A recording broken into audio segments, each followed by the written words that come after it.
Hey guys, it's WACK, and I put in a whole gang of hours this weekend in both Modern Warfare Remastered and Infinite Warfare that I feel I can finally make this video and tell you guys, is it worth getting both games? Because I know some people that are on the fence like, should I get Infinite Warfare and should I spend the extra $20 on getting Modern Warfare Remastered? I don't know, because me personally, I didn't mind spending the $80 to get both games. I mean, it was $60 to get Infinite Warfare, and I thought, hey, 20 bucks, it's pretty much worth it to get Modern Warfare Remastered. I know there's a $100 version where you can't get the season pass, but honestly, guys, I could not care less. I just could not care less about the DLC at this point. Maybe if the first DLC is popping off, like the zombies is really fire, and if the multiplayer is fire too, then I'll think about getting it. I mean, I already have a mixtape that's fire, so I don't really need to get it right now. But either way, I'm getting off topic. So right now, the $100 version is not really what we're going to be talking about. It's talking about the $80 version because that's how much it is in the States. I know in like Europe and everything like that, it's a little bit extra with currency translation. Either way, I'm getting off topic today. Is it worth getting Modern Warfare Remastered and Infinite Warfare? Because I was talking about one of my friends, right, and he was saying, and I was telling him like, listen, homie, are you gonna get Modern Warfare Remastered? Because he really liked the older Call of Duty. So like Modern Warfare 2, that was his favorite game.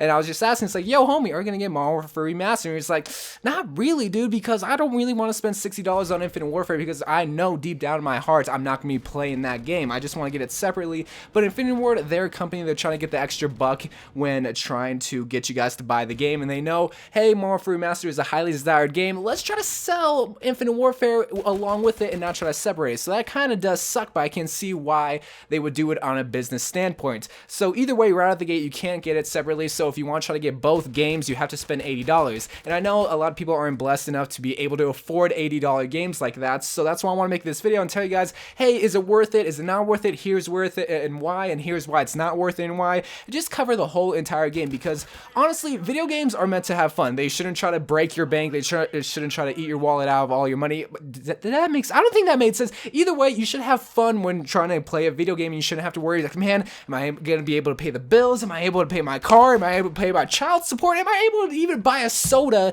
if I buy this game? Well, Papa Wack is here to help you and here to tell you if it's worth getting. So the first thing I want to start off by saying is that Modern Warfare Remastered is almost a carbon copy and paste of COD 4. Sure, there are tweaks, and sure, they're going to try to make things a little bit more different. Like, I know the collaterals in the older COD 4 was possible, but here in Modern Warfare Remastered, for some reason, you're not able to do that. So that's just a little tidbit thing that they're going to be tweaking. But either way, the guns are still overpowered. This, like the M16 stopping power is still a good perk. The maps are still there. For whatever reason, there's only 10 maps, which I thought it was going to come with a full game. I guess not. But right at the gate, I just want to say that COD 4 was a really hard Call of Duty to try to get used to. It's not like these other games where it's just like plug and play and you're able to do good in it. No, this is kind of like a learning curve. The Call of Duty 4 veterans, they're doing phenomenal in this game because they got over the learning curve. They got over trying to learn that Call of Duty. So if you're not used to overpowered guns and not used to actually having skill in a game, this is going to be a hard Call of Duty to get used to. Like for me personally,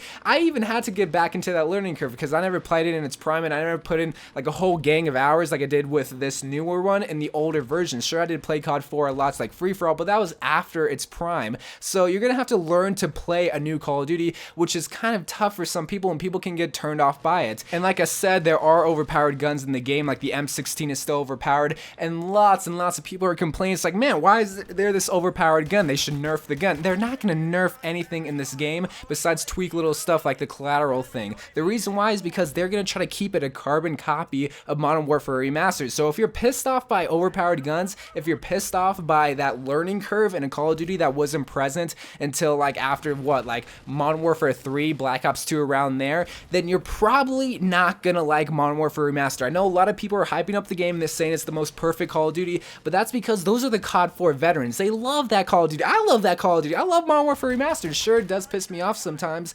but for the newer players that hopped on board after Modern Warfare 2 or hopped on board after Black Ops 2, I'm being honest here, you're probably not gonna like the game because it's really difficult right out the gate. There's overpowered guns, there's a lot of better people than you. I'm just telling you right here, it's a pretty difficult Call of Duty, and unfortunately this game only offers multiplayer and campaign. So if you're looking for a good campaign, I would get it because this also does have a good campaign, but I'm sure you're getting it for the multiplayer, and it's a fun multiplayer. I'm telling you, it's an awesome multiplayer. I'm not hating on the game, I'm just saying you're probably not going to like it because if you're not used to the older Call of Duties like how I was when I played World at War, when I played Modern Warfare 2 and everything like that, you're gonna have a tough time. And me personally, when I have a tough time in a video game, I do not like that video game. That's just me personally. But that doesn't mean you couldn't get the $60 version, which just has Infinite Warfare.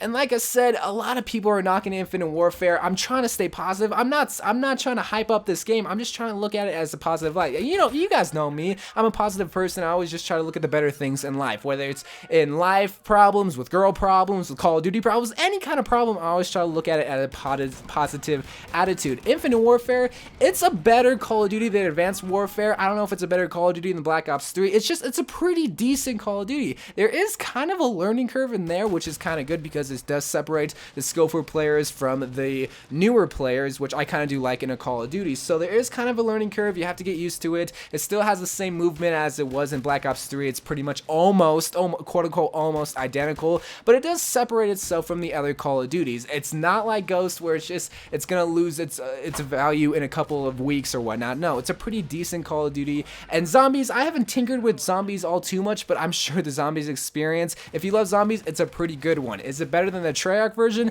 Probably not. Let's just be honest here for a quick minute. It's probably not gonna be better than that. But the zombie experience, it's not like gonna be like Extinction where it was pretty good at the beginning, but it kind of lost its value towards the end. So with the map packs, I'm sure that the zombies map will sell those DLC packs easily just because it does have zombies. As terms of the multiplayer, I think it's pretty decent. Sure, it's gonna have some tweaks here and there with the gun balancing and the perk balancing and everything like that. So if you're looking for a pretty balanced Call of Duty without a lot of BS, there's still gonna have BS in Infinite Warfare. There still will be, but if you're looking for a game that doesn't have a lot of BS, then Infinite Warfare will be worth it. Now, is it worth the bundle? Is it worth the $80? Like I said, if you're a hardcore Call of Duty fan, if you're really into Call of Duty and you want to play 2 games throughout the whole entire year, then yes, it will be worth it. If you're not really that into Call of Duty, like if you're a gamer, like not just a Call of Duty gamer, if you're a gamer, if you like Overwatch, if you like Battlefield, if you like sports games, if you like if you like Mario games, if you want any kind of games, then I would kind of stay away from this game. I'm just being honest here. I'm not being paid by anyone. Why would I be paid by Activision to say something negative like that? And I love Call of Duty. I absolutely love it. But if you're not a hardcore Call of Duty fan or just somewhat of a Call of Duty fan and you want to try to save that $80 for a different game, like if you want to save it for the Nintendo Switch or something like that, then I would save your $80, maybe ask for it from Santa Claus, and then maybe get the game. But until then, if you're not a hardcore fan, then I would just kind of push it to the side for right now. It's a good game. Both games are good, but if you're not a hardcore COD fan, then it's not going to be worth it right now. Me, I'm a hardcore COD fan. I play every single COD. I'm a COD fanboy, so of course I'm going to get it. Of course I'm going to cop it. Of course $80 is not going to be hurting the bank for me when it comes to this. I mean, it's work. It's a working. It's something that provides for my YouTube channel. I'm gonna put YouTube videos on this throughout the whole entire year, so it's kind of like quote unquote my job in a sense, even though I don't get paid a lot for this job. So either way, that's my thoughts. Let me know what your thoughts on this game are, because I told my thoughts. I tried not to keep it too opinion based, just kind of crowd opinion based and everything like that, but I would like to hear your thoughts. So I love you guys. Thank you guys for watching. Let me know if this video helped, and share this video with anyone that is on the fence with getting this game. I love you guys, and bye.